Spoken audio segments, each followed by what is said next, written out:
cheesy keto dinner rolls. Come on, I'll show you how we made it.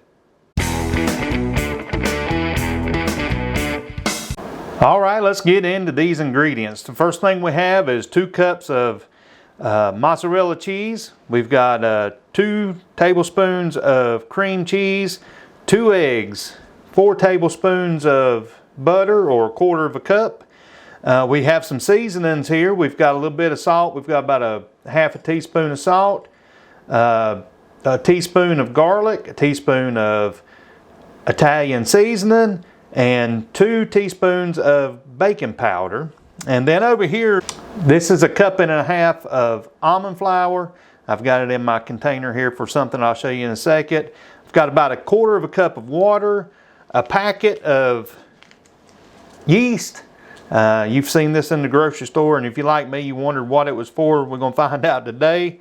And 1 teaspoon of allulose, or you can use a 1/2 teaspoon of sugar, supposedly. The yeast will eat up the sugar, but I'm sticking with allulose, and we'll see what happens with that.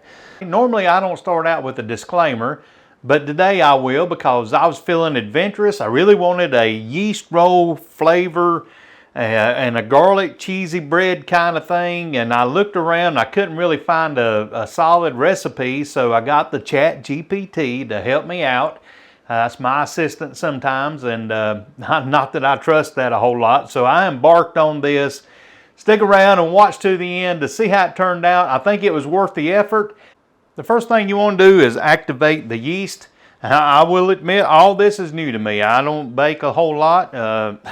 I've never used yeast before in my life, and so anyway, this is an experiment for me. I'll let you know at the end if it's worth it or not. But and I am using allulose, like I said, just because I don't have sugar. But you can use a 1/2 teaspoon of sugar to give the yeast something to eat. Now I know that's a science experiment in and of itself, but we're just going to cook some food today. So I'm going to mix this into the water. The water, you want it to be between 100 and 110 degrees, not like boiling hot, because you don't want to kill the yeast. So we'll just mix in the allulose there. Just kind of get everything incorporated. And then we'll add in the yeast.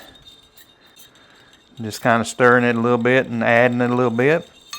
And we'll let this sit for about 5 or 10 minutes. It's supposed to bubble up a little bit.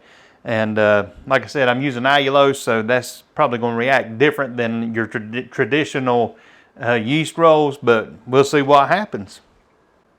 All right, while that's over here bubbling up, I've got my little mixer here. This is just how I'm doing it. You can do it however you want to, but I'm adding in all the dry ingredients. The extra fine almond flour, I like to pulverize it just a little bit more than when you buy it. Sometimes, especially the Great Value brand, sometimes it's a little coarse. But anyway, I've already blended the almond flour up and made it almost powdery. And I'm just adding the other stuff, and we'll mix that up real quick.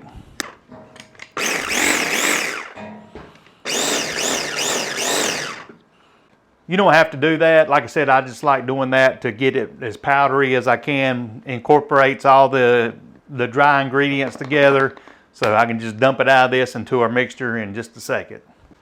The next thing we're going to do is get our cheese all good and cheesy, and I'm just going to throw it in the microwave. I'm going to combine both of them here, and the cream cheese, and I'm going to throw this in the microwave and do it for about, I don't know, about a minute. Do it in 30-second intervals and check it and kind of stir it up and get the cream cheese mixed in.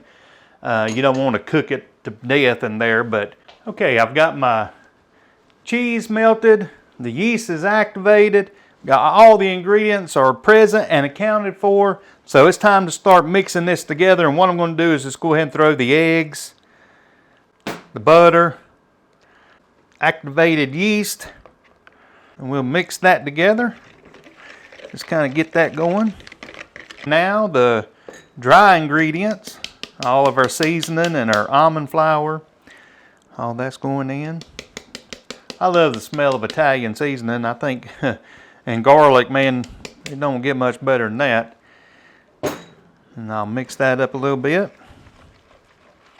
Just kind of mixing it as I go, and that way we'll have it all ready here at the end. And then we'll add in our cheese here. Kind of work all that together. And this is where you're going to have to get your hands dirty, because we're going to have to knead all of this together and form it into some dough balls. So I'm going to take it out of this, put it on a board here, and just start working it all together really well. Now this is a sticky mess right here, as you can imagine, but that's why I put on the old gloves. But just kind of work it together and get it all incorporated. I'm really nervous about this one because I've never tried anything quite like this. So there's that.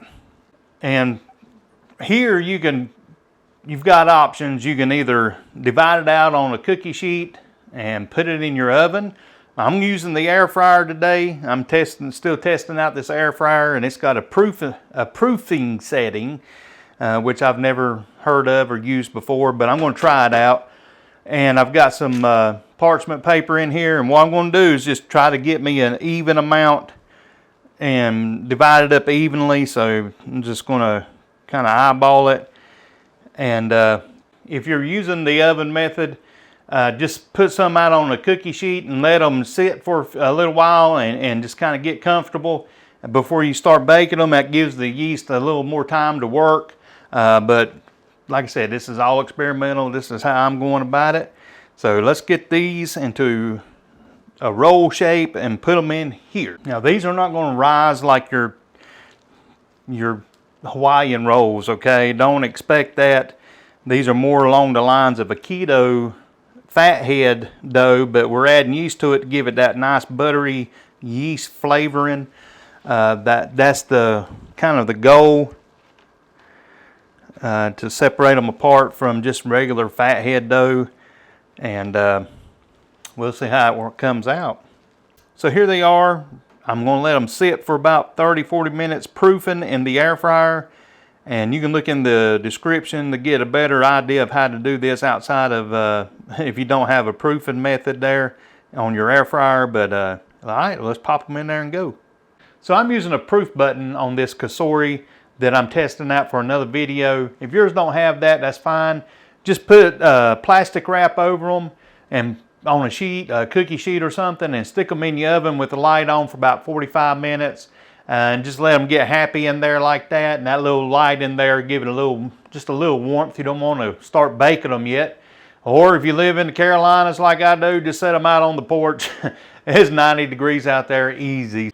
So here they are, all golden brown.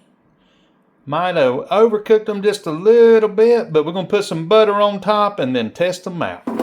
Well, it's taste test time, and I will confess these come out flat as a fiddle, as we say here in the South, but they're not traditional yeast rolls. They're not going to puff way up or anything like that, and they have cheese in them. So this is a cheesy kind of a garlic bread, and the only thing left to do now is taste it and see if it's worth your effort to put it together. So let's go.